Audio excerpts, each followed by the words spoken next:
was going to call you core, but that would be too self-serving, right? Yeah. He doesn't like it. Quit going for free credits. You suck up. There you go. When in doubt, give Lee and Ted credit. Yeah, let's give Ted credit. He's the only one that can do anything. I know. I'm powerless. But I've often said Ted is the smartest, handsomest SEO out there.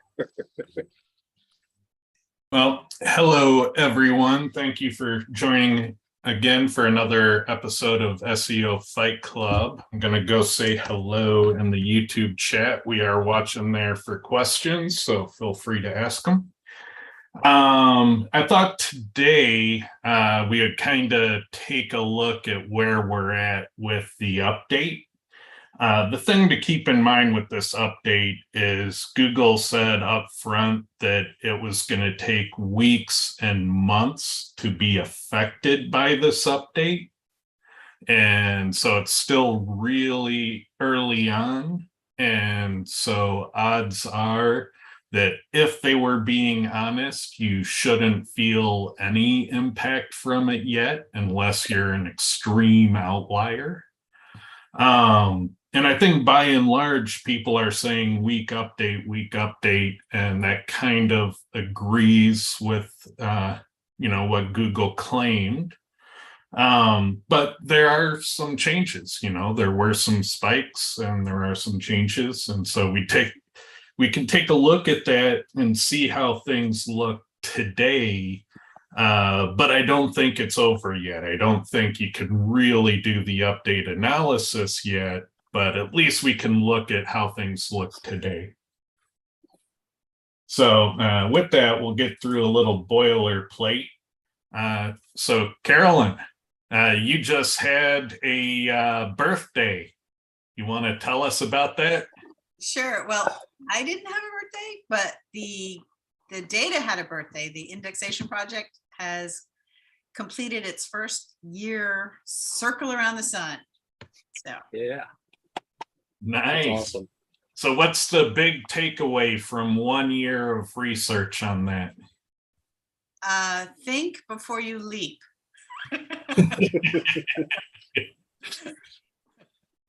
All right. That makes sense. It's in some ways it's the just like when you're learning a musical instrument, right? It's like the discipline of practicing every day. And so the everydayness of this is quite it's fun. And I learned in the course of it, how to read server logs. And so it's I think I call it the gift that keeps on giving.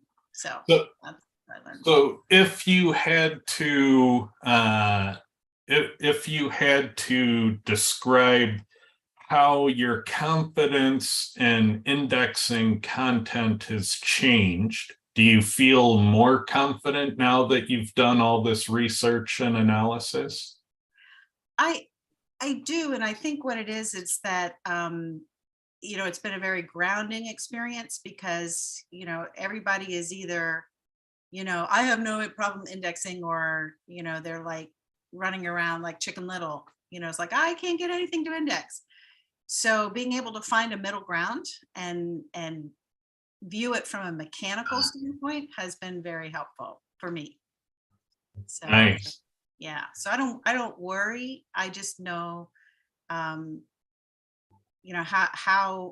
I just don't listen to Google anymore from the developer documents. I basically test and find out what's working right now. Right. Yeah, that makes sense.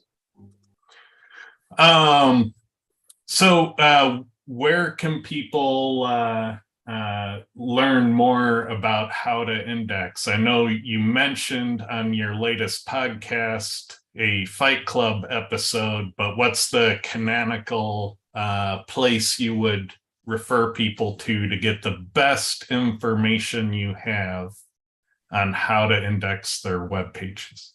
Well, I would say I started the daily YouTube shorts.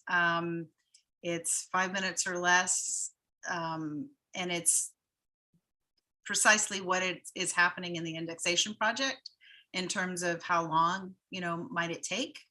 So that's every day, and that's crawl or no crawl on YouTube primarily. And I always put a plug in for the podcast when I talk. Nice. And can people help fund your research and indexing if they wanted to keep this project alive? Yes, thank you for asking. It would be, you can either do it through the podcast sponsor, and that's all you have to search for is Confessions of an SEO Sponsor, and you'll find a page that has a link on it. Or they can reach out to me if it's something special they want to do. And it's as little as a cup of coffee a month, right? To sponsor.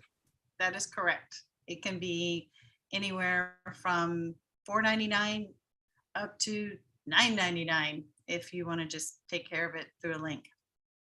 So definitely recommend helping to keep this alive because it's a great data source. And if you don't want to do the research, cup of coffee, it's a cheap way to get that data and to have someone to go to when you have questions.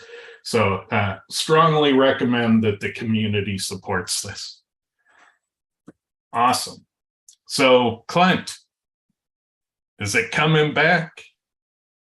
Yep, I'm probably going to be doing the first return episode next week. I might do it before that. It just depends on what happens in the SEO world, because as you know, I got the website that goes along with it. So I have to get writing again anyway. So I'll bring that both back at the same time. Awesome. I am so excited. So if you guys don't know, Clint is very tactical and over the shoulder. So if you're looking for exact how-tos on things, he's been really awesome about that over the years. So I am very excited this is coming back online. It was a real gem before, and I'm glad it's coming back. So again, support it. Definitely let him know you love it so that he doesn't stop it. And, that feedback is critical. So the first thing I thought I'd do, I don't know how well this will work because it's computer audio, but I just wanted to talk about proving things. And I feel like when I talk, people don't really buy into it. Like some people do, but I think like people in general have their own ideas about what constitutes proof. And so I thought an outside opinion on the subject would be good. So I found this 1-minute clip that kind of summarizes how I feel about it. And so I thought I'd share that. So first you have to remove the word proof from your vocabulary. The word proof has very specific meaning in mathematics and in certain branches of logic where you can prove that something is true or is not true. In science, we don't go around proving things. We go around demonstrating that something is objectively true beyond any need to further experiment with it. So objectively true means I make a measurement and I get a result, and you make a measurement of your own design and you get the same result, and so do 10 other people. And there'll be variation among those results because our apparatuses differ a little bit, and you're a little sleepy when you took your measurement, and I'm fastidious, but too fastidious, and I measured the wrong thing. So there'll be variations in what our results are, but if the results generally agree, that is a new and emergent scientific truth. You put it in the textbook and then you move on. So truths are established, as we have come to recognize in the last 400 years. 400 years ago was basically the birth of what we now think of as modern science, where you have an hypothesis and then you test it, and then you test it again, and then test it again, and jiggle it, and then test it again. And only when you have consistency of results can you then declare that something is a particular way. And I'm happy to call that an objective truth. And I wholeheartedly agree with that. There's so many people in SEO who constantly say what I'm doing isn't, proof. But, I would say, sure, do we ever know anything 100%? No. But when I have 25 other people who are doing the same thing and getting the same result, that has significance to me. And when I can make predictions that come true based on those activities, that becomes useful to me. And so, I love the notion here that you test things over and over again. And if you get reproducible, reliable results, that becomes something that is then, a fact. It's a truth. What do you think about that, Lee? I think it's a good one, but it raises, it's getting ready to raise this as a question as part of this discussion. So let's say that you have found something you find to be objectively true, and a whole bunch of people are doing it. Let's say you tell 25 of your friends, they all go do it. 24 of them get the same result. One of them doesn't. Because a lot of times, if we're dealing with SEO, go do this thing and, your rankings will improve. So 24 of us got improved rankings. One of us did not get improved rankings. Does that tarnish the truth?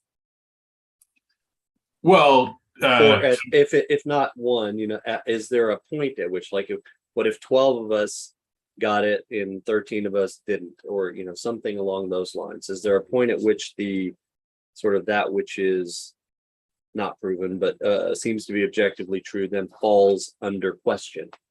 Well, if you think about it, if 1 in 25 fail, that's good enough for NASA to scrub the mission. I mean, that's not a tolerable amount of failure rate. And so it really depends what kind of confidence you need in the numbers and, how important the payload is, what you stand to lose if you hit that fail rate condition. But oftentimes in SEO, what you stand to lose is really low. If you have 24 out of 25, chance of getting an improvement, an incremental step upwards, and that's usually a risk worth taking. And if those success rates hold true, then that's almost always a risk worth taking in our industry. Now, it doesn't guarantee an outcome, and people can even take a tactic and do it wrong. You said adding keywords to the title would help me, but did you add the right keywords? Did you put something off topic in there that accidentally had a bad outcome? There are so many recipes for failure. It's hard to know. And, so many people do things in a slightly different way and have vastly different tolerances that it's hard to repeat the same experiment exactly the same way, especially in SEO. But I find overall it tends to be true, especially in testing when you get lots of SEO testers doing the same types of tactics and the same types of ways, things start to emerge. And in our particular corner of SEO, we've got a lot of SEOs using the same tool set, using the same techniques, doing the same things. We've amassed a lot of data. And in fact, we're to a point where on many SEO factors, we have data down to the hour on how those factors perform across hundreds and thousands of keywords. And we have that data going back years. And so there's a tremendous amount of, have we tested it over and over and over again? Have we tested it with lots of people in lots of different ways? Yes. Do we see largely the same outcomes? In many cases, yes, we do. Are there variations in those outcomes? Yes, there are. It almost exactly matches what he was talking about.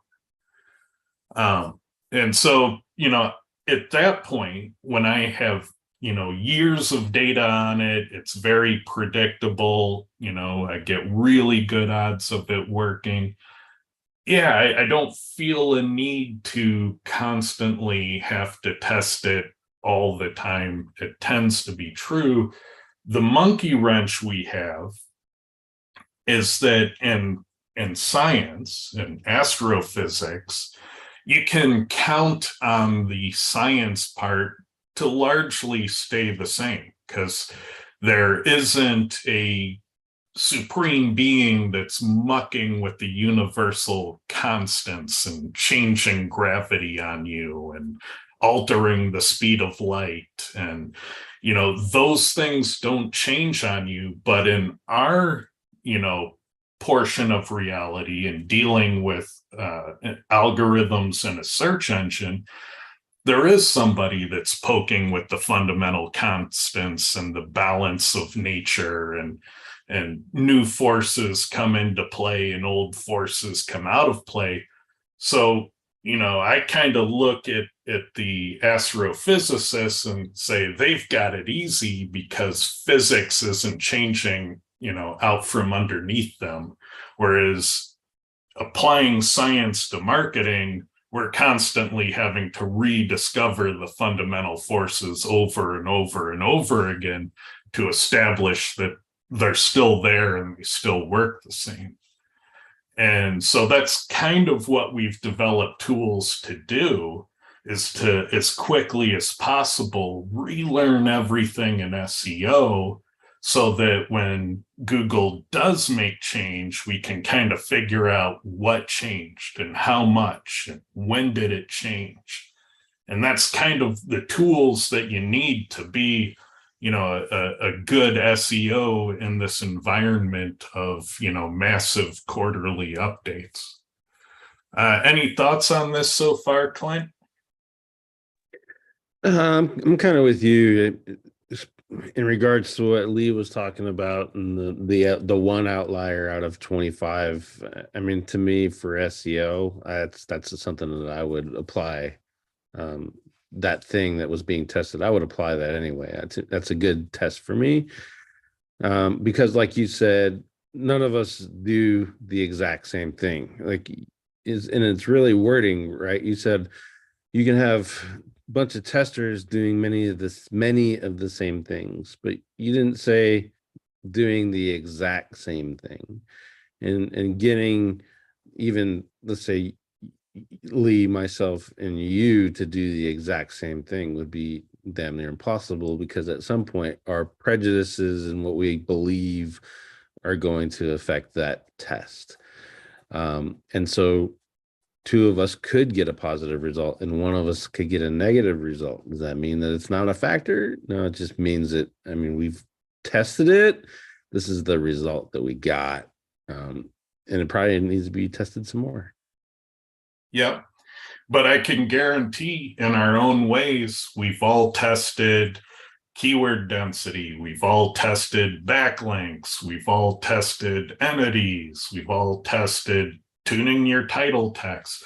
Like, we've all done these things, and we understand that when you do them in certain ways, that they tend to yield good outcomes, and they've become our objective truths. So when Google comes out and says, oh, well, putting your keyword in the title isn't a thing and can't possibly work, we kind of roll our eyes at that, going, well, we have this body of research that says otherwise.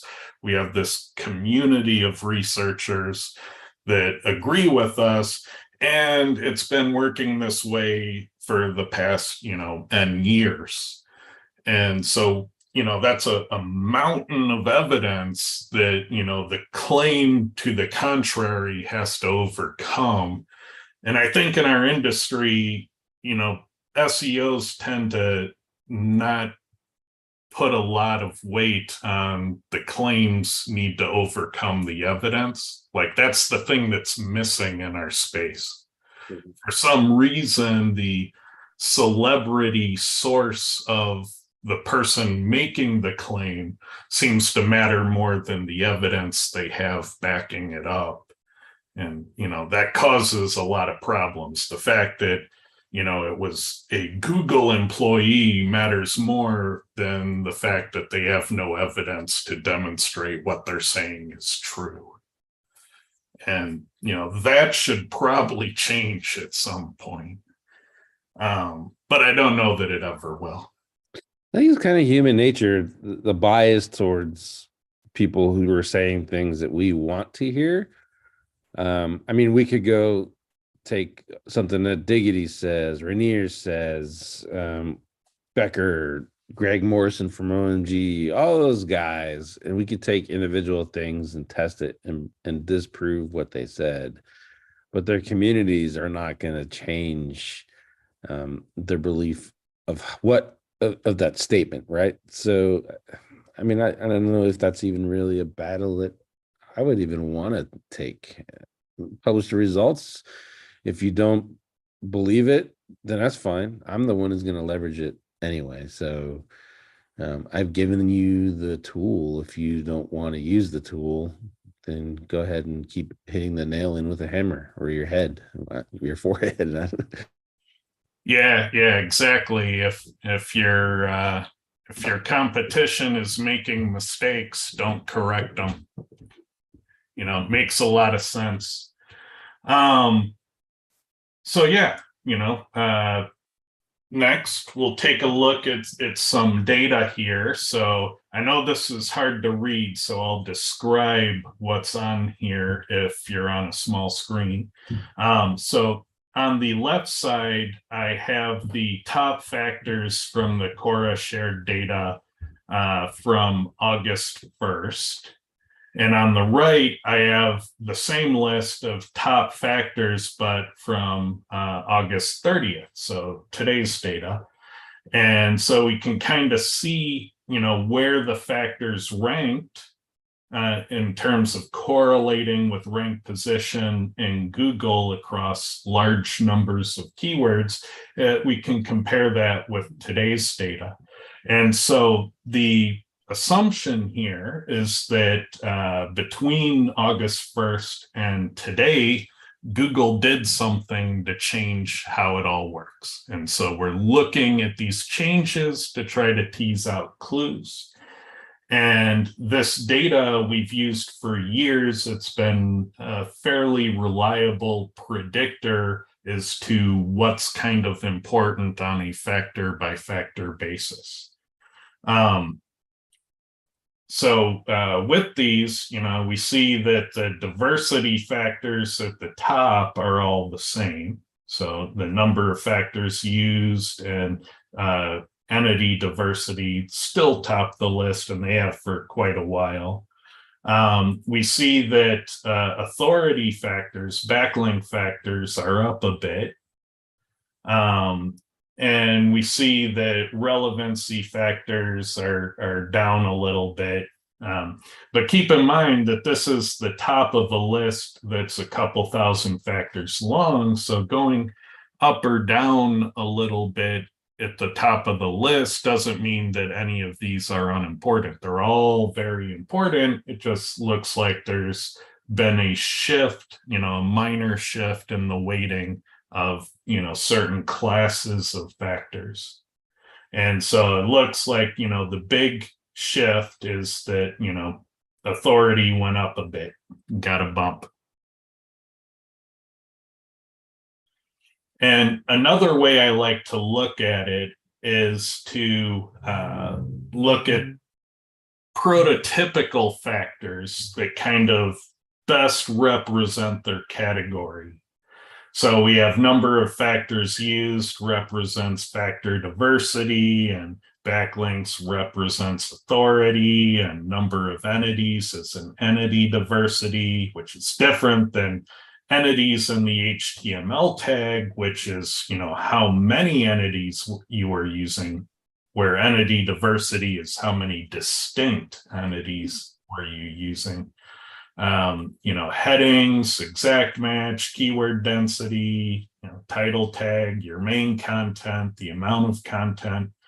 And so these prototypical factors at a glance can tell me some things. So I can see that diversity didn't move, it stayed constant, authority went up, some of the relevancy stuff went up, but exact match went sharply down in the list. And I thought that was interesting, because what that tells me, my prediction based on that is that if your web page is overly reliant on exact match keywords and the tuning of that page, that you probably saw a hit recently as of today. Now, will that hit stay? Probably not. Things are probably going to change and evolve over the next couple weeks. So I wouldn't scramble to fix anything just yet. But if things went down right now and you're like, oh my God, what happened? I wonder if you aren't, overly reliant on exact match keywords on your page and under tuning some of these other areas. And if you're in that boat, then you probably saw some downward movement recently. And so that might be a place to start looking. But, that's another way that you can kind of, put your finger in the wind and gauge the direction of things. And so when I look at a calibration keyword is a keyword that I go to all the time. And I have a handful of them that I know very well. And I've researched the winning players extensively, and over the years, Games and DUI Lawyer Los Angeles and a few others have been my calibration keywords, and I understand the players and what they do to win. So I'm looking at the keyword again to see what's changed between the 1st and the 30th. And we can see that, a lot of people sank recently. And I'd be willing to bet that because of the nature of this keyword, they had an over-reliance on the exact match, and they were poorly optimized in those other areas. And the people who stayed at the top, they kind of knew what they were doing. So, they stayed at the top. They were well-tuned in all the areas. So when the weightings changed, it didn't matter that, backlinks went up a little and exact match went down a little. They were tuned well in both. So they just rode the algorithm update without any worry. And so what you end up seeing, like out in Signals Lab and in the blog comments, is you'll see some people saying, oh, this, update was a nothing burger, nothing happened. And those people probably were tuned well enough to just coast through. And other people who are saying, my site tanked, I fell 15 spots. Well, you probably were over reliant on what went down in the algorithm and not tuned well enough in the other areas. And then, of course, there'll be some cases like this Facebook page that probably has a lot of backlinks and authority. Authority went up a bit, so it jumped up a bit. They got lucky. Fact that the algorithm had a bump in off page just helped Facebook's trunk page for games. They probably didn't even change the content on the page. It just went up just because they had an abundance of what got bumped up. And so that was a lucky move, most likely. So yeah, I look at this stuff, you see some people getting lucky, some people who knew what they were doing all along, and some people who weren't tuned well enough in all areas and fell sharply. And so, the ones that interest me the most are these ones that just kind of coast through. So the SEOs that say, yeah, this big update everybody's complaining about, it seemed kind of weak to me. Must be something I'm doing. That's interesting. I like seeing that, and I like seeing what these ones that go up in, what did they have a surplus of, and these ones that went down, what were they lacking? And that's kind of the analysis you do if you're competing aggressively in this niche. You want to understand where these websites were strong and where they were weak. And, it's a lot of work to do that, but you do that once or twice a year, you're going to learn a lot about ranking for this keyword. And when you go and do that analysis, you'll see a lot of tactics about how they tune for those factors or how they're not tuning for those factors. You can almost make a glossary of tactics to be able to compete. But yeah, so far what I've seen and this update is there, seems to be some shift with authority. There seems to be a demotion on exact match, and I don't know that that'll last a long time, because we often see shakeups like this during an update, and then it goes back to normal. And I would be reluctant to act on it right now. If it stayed that way for another 2 weeks, it's like, okay, yeah, it's probably the new normal. But Google has a habit of undoing these types of calibration changes. So yeah, it's hard to give you advice on it, because if Google's honest, and I want to believe that they're trying to be honest, this update that they're doing for helpful content is going to analyze the content of your whole site, and it's going to create a kind of score. And so that's going to take time to do that analysis of all your pages and to calculate a score. And they said in their own documentation it would take weeks and months for it to apply, and that if you got hit hard by it, it would take weeks or months for it to update as well. So if that's true, it's hard to believe that these changes are that happening quickly. And the other thing is that since it's a site-wide type of score, I get the impression that small sites are going to be relatively immune to it, just because there's not a lot. I mean, the few pages you focus on probably have to be, a lot more helpful than having a 200,000 page website that's database driven or whatever. You're probably going to have more content, longer form, probably going to have more tuning per page on average with the smaller site. And you may not have enough pages to qualify for the analysis. So if you have a 5-pager, I'd imagine Google might even skip you on the analysis. So, there's that notion of who is actually being targeted by the update. And we don't really know that yet. We have guesses, and my guess is that it's for larger websites with higher page counts. What I do know from my websites is all the same playbook still works. So the tuning lorem ipsum is still ranking. Stealthing your SEO still works. Hidden divs still work. Eliminating your factor deficits and making sure that you're tuned well overall still works. All of my sites that are ranking page 1 from Lee's method that he teaches, all of those are still ranking page 1.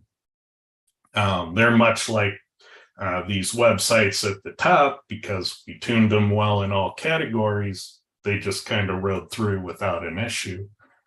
And we find that's still true. If you eliminate your factor deficits, you tend to not care so much about the updates. And we kind of know when we see these downward arrows, when we run Cora reports and stuff on these websites, they tend to have gaps. We are predictive that when we look at these more closely, we see shortcomings in the tunings.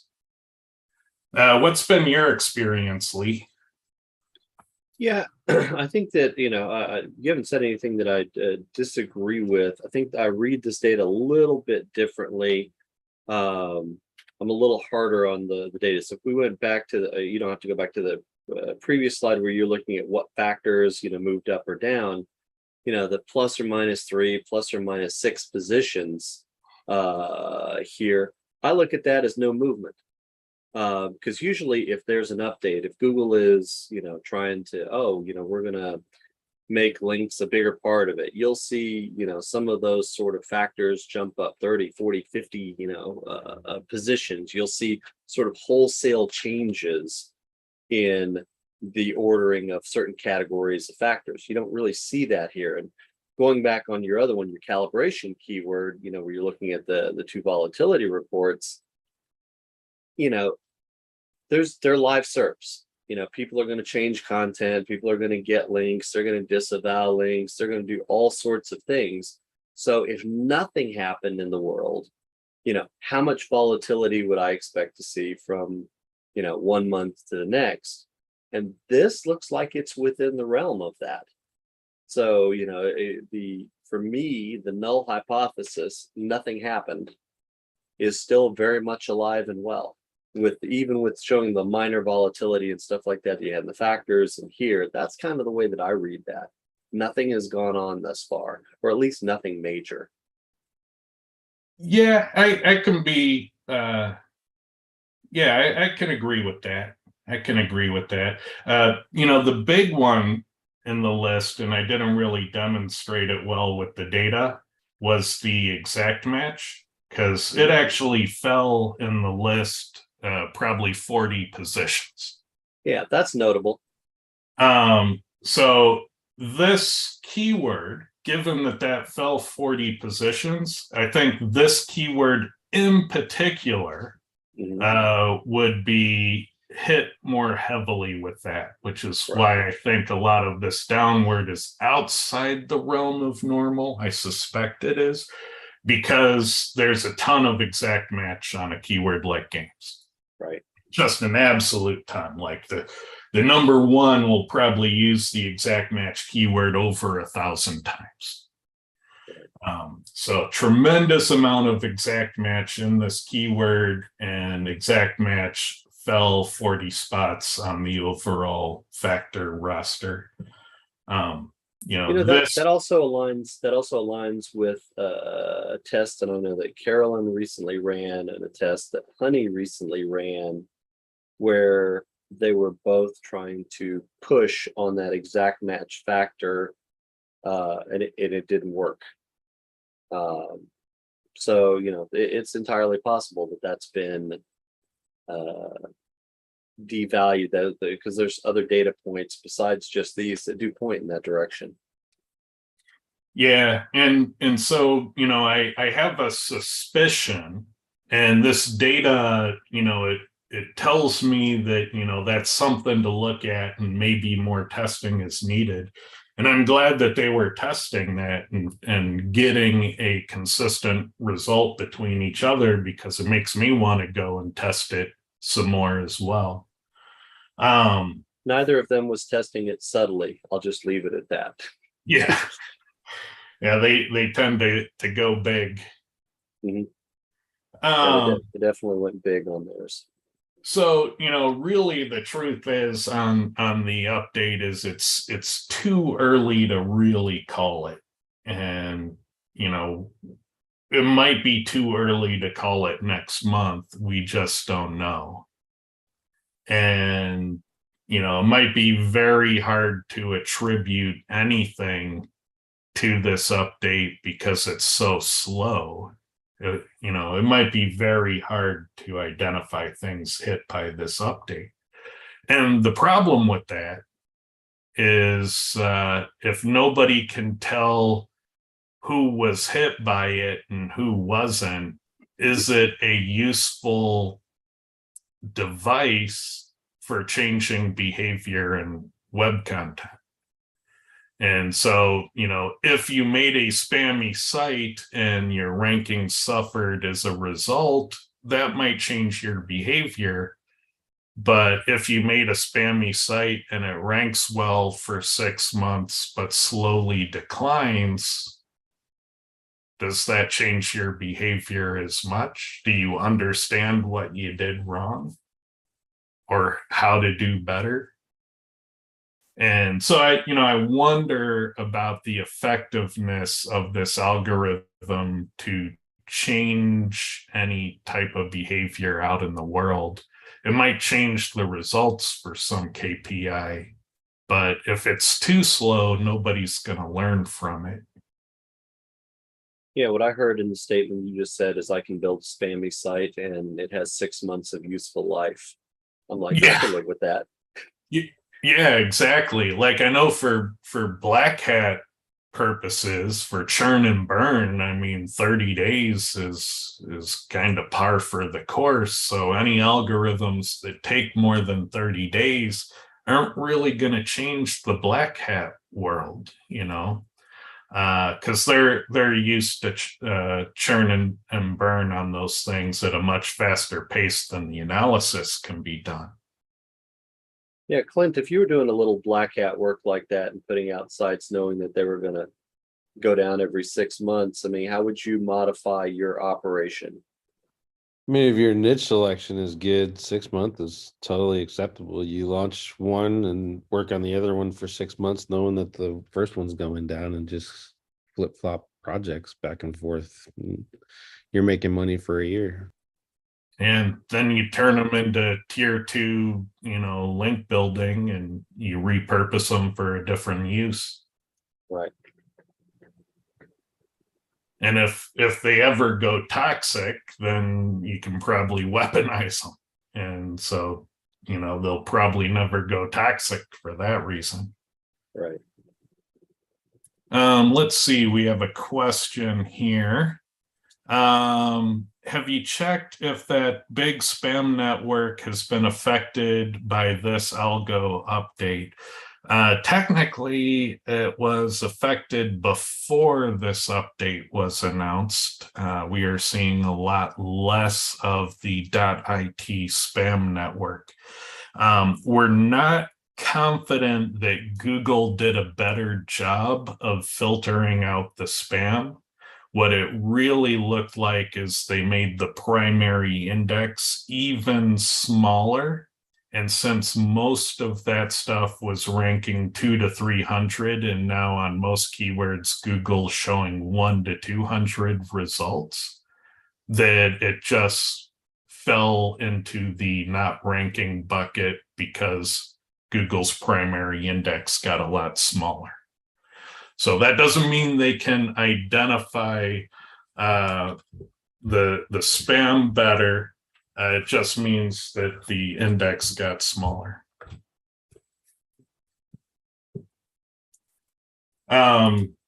So yeah, that's all the show I have for today. I guess, are there any other questions or topics we should talk about?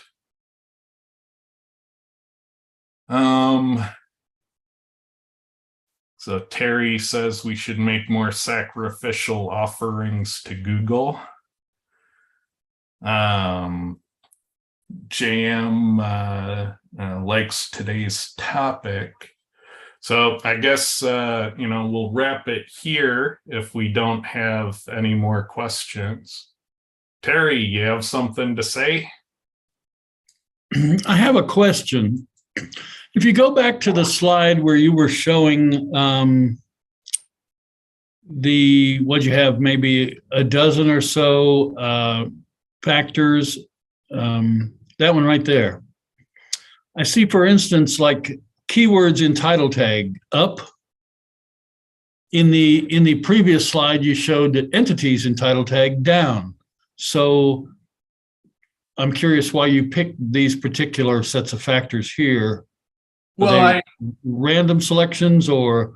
No, I picked these ones because they are the prototype factor for the category. So the keywords, title tag factor, generally represents tuning a title tag. So keywords would be your variations, which includes the exact match and closely related synonyms. So tuning your title tag was generally up.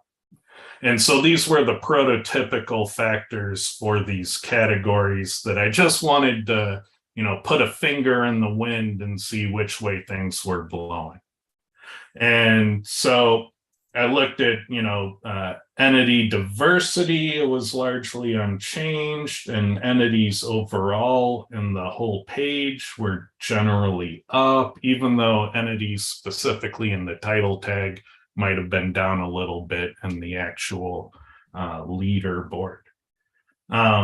But, there are different approaches to just trying to gauge what's going on. And so we can do a deeper analysis. I know that Lee likes to look at the entire category and analyze all of the factors in a category together. My goal wasn't to do a big, heavy analysis. My goal was to kind of see, was there a shakeup at the top? Not really. And was there any type of noteworthy shakeup in the general categories of things? Well, yeah, exact match went sharply down. That's noteworthy. I looked at an exact match keyword, and there appears to be a lot of downward hits, and these sites were probably overly reliant on exact match. Like, I bet if we went to these pages, we'd find they're undertuned for entities and they're heavily tuned for exact match. Would be my expectation. Yeah, cool. Yeah, I on any of my sites, I haven't seen the movement that some people have seen, but that's a good thing. So yeah, and like you showed, that factor diversity in the different categories, just diversity in general, is still obviously highly valued. So yeah. And when we look at the overall leaderboard, we don't see a big fundamental change. We see diversity is still ranking at the top. We see authority is, a little more important today than it was, 29 days ago. But it's still near the top than it was before. We see that relevancy factors are still important, so authority, relevancy, diversity, still topping the list. The game hasn't changed. Fundamentally, it's still the same playbook. The question becomes, if you saw a big downward movement, which of those buckets are you short in? What have you been neglecting? Because clearly there is a way to be resilient. And so there are players that are unfazed. They don't go sharply up. They don't go sharply down. They just maintain. And so those people, they're calling a very consistent shot. And so I like looking at those, because when they're stable, they're doing something right. Because not only do I want to rank well, I don't want to plummet 20 spots. So, Cool Math Games, they were doing well for a while, but then they plummeted 20 spots. So, I like the consistency as well as the ranking. You need and want both. yeah. All right. So with that, I do have a question. beginning of August 1st, around that time, the search terms, the exact match was 39 of the top 50. It was number 39.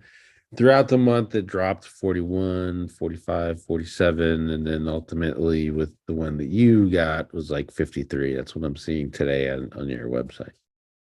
So at what point would I say, hey, that's a big drop? Like, because it was clearly just going through the dates of top SEO factors and going through the reports, that moved slowly down. So how much of that is the variations of keywords of people running the reports and sending you that data versus an algorithm update? And I'll leave my opinion. I'm kind of in line with Lee. I think this is a non-starter update. I mean, look at all the SEO weather reports. Look at the one that it's on your website. Everything says this is a dud. It's not changing anything. Nothing's going up significantly. Nothing's going down significantly. Even the one example here that I would look at, which is the cool math games. I mean, it's number 3 right now. So, at what point do you look at your top SEO factors data and then account for just the weirdness of the multiple niches? Yeah, and that's the thing. Like I did this with 10 samples. 10 samples may not have been enough to reliably tell a consistent story with the rankings. Sometimes we take that out to 20 samples. Sometimes we take that out to 50 samples. And what you end up getting when you do more samples of the rankings is you get a more consistent story over time. And so if I was competing in this keyword, I would definitely do higher sample rates on that data. But I only use this keyword to kind of put a finger in the wind to see which way it's blowing. So I agree with Lee as well, thinking this update is probably a nothing burger. And I also say it's too early to react. A lot of even these balance changes and the factor weightings often get undone. Like we'll see them go back to their pre-update allocations. And so while things are deploying, you can see differences, and often those differences don't stick. So, and yeah, there is a case of, there's bias in the keywords that are used, and the Cora shared data isn't all keywords. And so it's not going to be all things to all niches, but it's the best data we have. And so we got to use it. And I use it not as definitive proof. I use it as an indicator to say, okay, if something fell, I should probably look at these things first, because I got some clues that those things might matter right now. So let's take a look at those things. And I also use it to understand, where should I do testing? Because testing is really expensive and hard to do. And so the fact that we saw a decrease in exact match performance, and that I'm hearing that other people are testing exact match and not seeing it perform, and there's starting to be some smoke there. And so does that prove it? No, but it's a growing body of evidence, and it points to somewhere that I'd be interested to test more. So at what point do you buy into just the data all by itself? I'd say you don't. You use it as the tool that it is. It gives you places to look and things to investigate more, but it doesn't absolve you from doing that research. You still have to think, you still have to do proper analysis. It's just some clues on which way to look. Let me ask you something, Ted. In the shared data, is it possible to input a single factor like the exact match term and have it pull out a table of where that ranked in the shared data over, let's say, daily for the past year, so you could turn that into a chart. Ooh, that would be neat to just look at a single factor in the report. Yeah, and just watch it change over time. Yeah, see the histogram. Exactly. Yeah, that'd be really cool. I think we should do that. We have the data. We absolutely can do it. Yeah, that's what I'm thinking. It would be cool to to take a couple of those, because then if you're looking at like if you go back one chart, if you're looking at this and you had a group of factors that sort of stood as the categorical factors, you could just have that chart over time. Yeah, to cluster them and then chart them. Yeah. I like that idea. And it'd be a useful thing. And I think, if you put it up on your website or something like that, so you can see that sort of, the last 12 months or, some sort of graphic like that, where you can see each one of these, moving, then you can kind of get a feel for just the top level, what Google's playing with. Yep, I like it. I'll put that on the to-do list. Cool.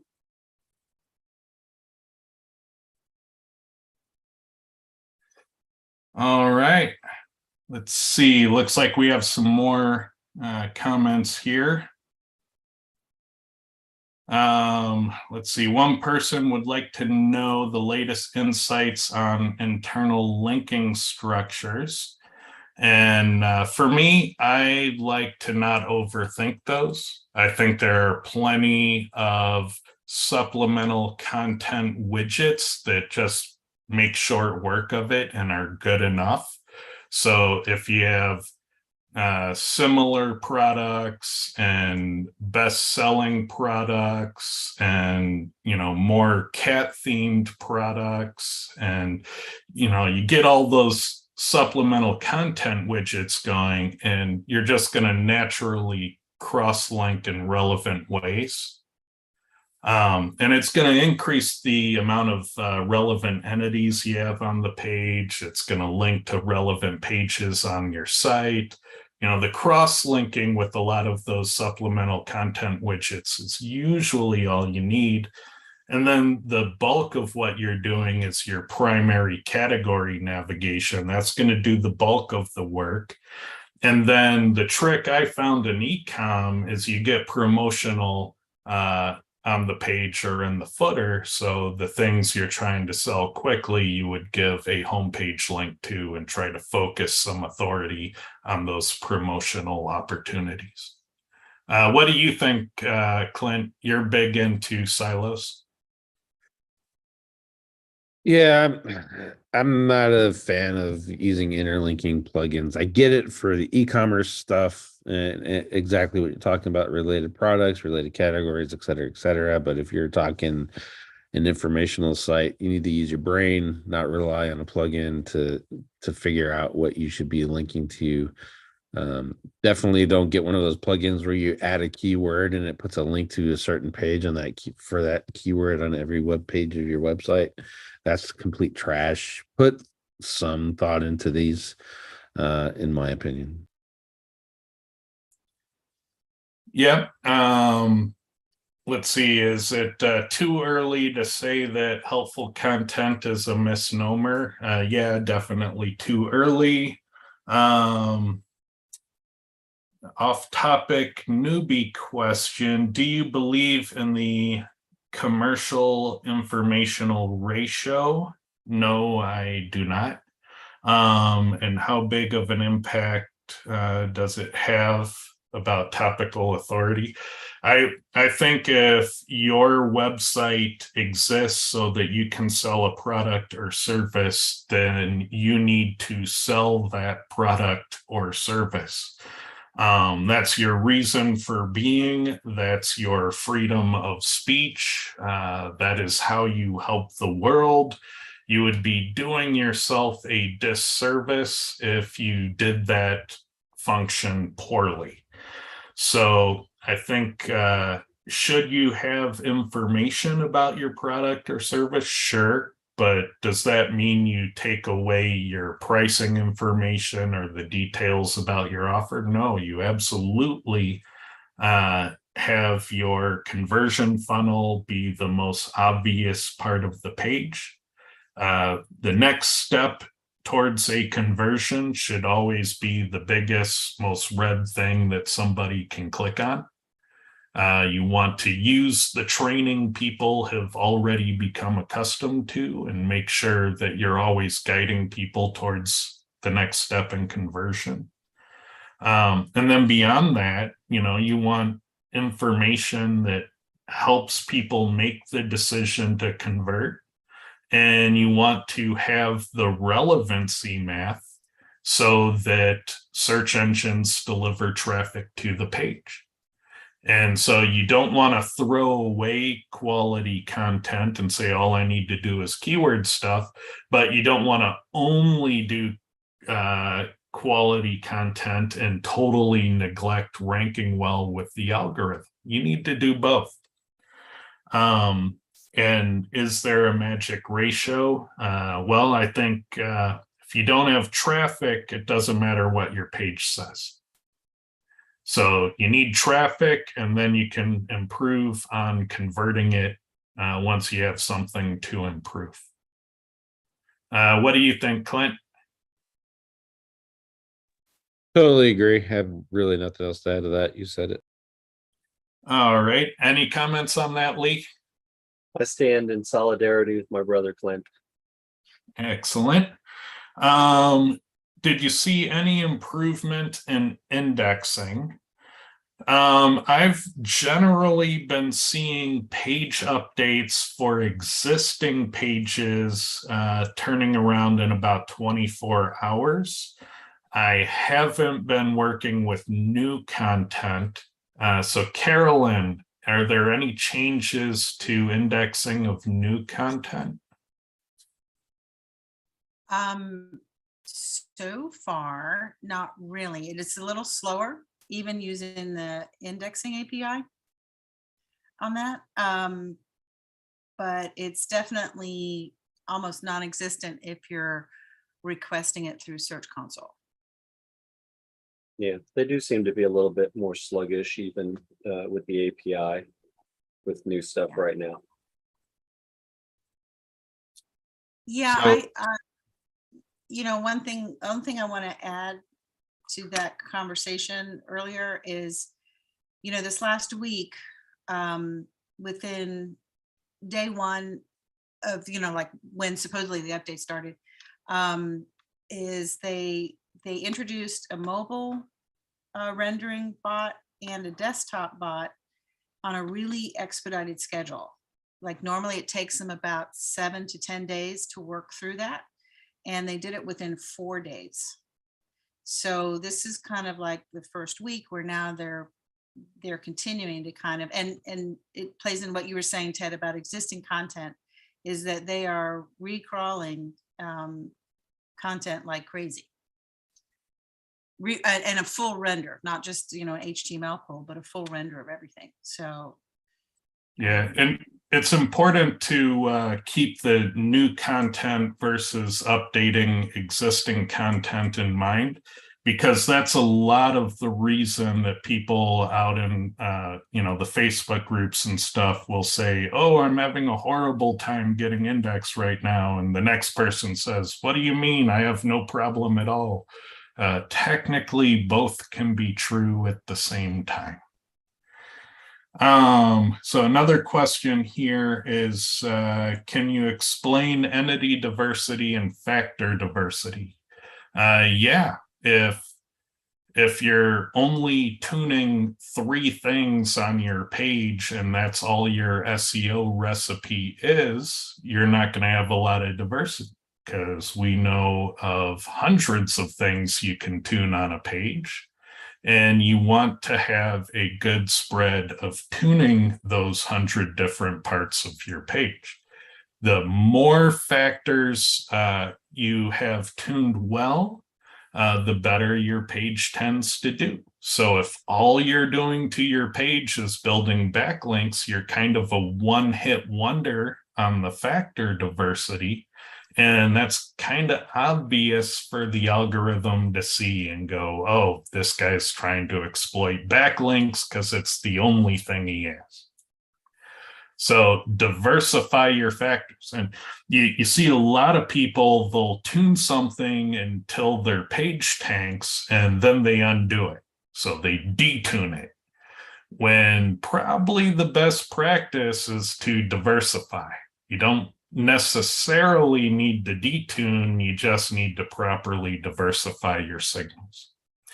And entity diversity is about how many distinct entities you're using. Entities are nouns that Google's natural language processing can understand contextually. And so it's how many different ones. And an example that Lee often uses is I'll list off some entities and you tell me the topic, and he'll say, you know, crust and apple and sugar and bake time and flour and you know, people start saying apple pie, apple pie. That's because those collections of entities form topics. And if you're trying to rank for something, we found that it's good that you have all the related entities for that topic you're trying to rank for. So good diversity of those entities, not necessarily a density, not, you know, a huge amount of them, but a good spread of them that are related to the topic. And you can also take it too far where you go off topic with the entities, and that could be detrimental too. So try to stay topically close. Yeah, 4,000 exact match words are too much. I'll just tell you. Uh-oh. Triggered an MC4, it sounds like. It did.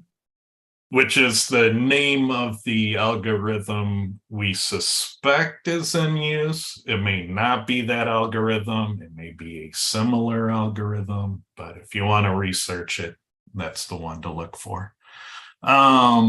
Let's see. Do you see B2B affiliate sites as the future for marketers in our space? Well, affiliate came up recently in that I believe it was John Mueller said there's no point in hiding your affiliate links. And I would beg to differ. Not that Google is targeting them. I don't see evidence that they're trying to maliciously target them. They are. There is, I was going to say there is a history where the entire affiliate community said, you really want to hide these links because at one point in time, Google treated us very poorly. And so whether Google is treating them poorly today or not, and it sounds like from Clint that they still are, it's probably to your benefit to make sure that you don't make it cost effective or easy for Google to apply that bias. So if you can obfuscate your affiliate links so that Google has to at least crawl them and render them to see that they're affiliate links, that's going to make it expensive for Google to punish you. And I entirely agree with the idea that you make it difficult for Google to apply bias against you. Do I think it's the future for marketers in our space? No, not necessarily. You know, affiliates one way of doing things. You could also source products directly. I really love the notion of buying units at a quarter and selling them for $20 in the US with free shipping. It's totally doable if you find the right products. So, you know, it's not the only business model. There are many models. You could sell services, you could sell courses, you can do a lot of things that'll work now and probably forever. I keep hearing Matt Diggity talk about info commercial content in his study, but it doesn't make sense to me. I haven't seen the study, so I can't really comment on it. so maybe he knows something, modern and recent that I'm unaware of. That's always a possibility. So I would say, with anything you hear, whether it's from me or any other influencer, run a test, set up some test pages, see if you can, if they say this much of commercial, pitch text will hurt your page, then create, a few test pages and get really pitchy on one and see if you can tank it, see if you can get Google to apply a punishment to a test page with your commercial content. And that's a great test. I'll have you on the show if you can demonstrate it. The idea is it's what he's talking about is perspective of writing. So if you bought a product and then you reviewed it versus Lee reviewed a product that he's never bought, your languages are going to be different, and you are more likely to write in the first person. I reviewed this, I opened the lid, I found this kind of stuff, versus Lee, where his version, because he's never actually opened and touched or put hands on the product, his language will be different. So Diggity's hypothesis is that the algorithm has been taught perspectives in writing. And that interesting, but I mean, if they can't read Lorem Ipsum yet, then I'm not really all into it, but it's an interesting concept. That could be because there are specific algorithms for specifically reviews. And so Google has a named product review update. So it's entirely possible that that could be a thing within that niche, but that's not a broadly applicable thing. I mean, there could be something there. I would strongly recommend you test it. See if you could tank a test page by doing the bad thing a lot. Find a product that doesn't sell anyway and is in a zero competition keyword, and see if you can get it to move down with some test content. Yeah, I'd find a product on 2 separate domains, write one like a third-party review, like any clown, including myself, would do, is just find products on Amazon, do pros and cons, and pretend like I'm doing something awesome, and then do another one where write it from the perspective of that you actually own that product, and see which one does better. It's kind of the way I see it, how that test would run. Yeah, and there might be something there. I wouldn't be surprised if the product review update did some kind of work. It would be nice to see some Google updates that did do things instead of Google updates that appear to do nothing. Because then we can learn from them, right? We can figure out what behaviors they like and what behaviors they don't. But you got to test to really figure that out. And then you got to share that test so other people can test it in similar ways, and you can get a mountain of evidence for or against it and get to one of those objective truths that we're all after. Do you really got to share it? I think you should if you want to get to the truth. It depends whether or not it's so important that it's the secret ingredient to all of your SEO. And I don't think most things are that important in SEO. Obviously, if you can make $1 million business from it, you should, and then you should keep it secret and do that. But if you're just trying to find out, does this info commercial content thing have legs? I would totally peer review that and try to get as many people that I know to try to reproduce my test results. And there are communities for that, one of which is SEOintel.com, formerly SIA. And isn't there an event you need to be pitching, Clint? mean, technically, I'm just a speaker, so I mean, the nice thing for me to do is say, yeah, go try to get a SEO Rockstars November 9th through the 12th in Dallas, Texas. It'll be at the Embassy Suites Dallas Love Field. I believe that's the name correctly. VIP day, she's taking everyone to arrange to fire big guns. I don't know the selection that she's picked, but she's got a range for VIP day. Would be pretty cool. Yeah, I'll be speaking there as well. Lee, are you speaking there?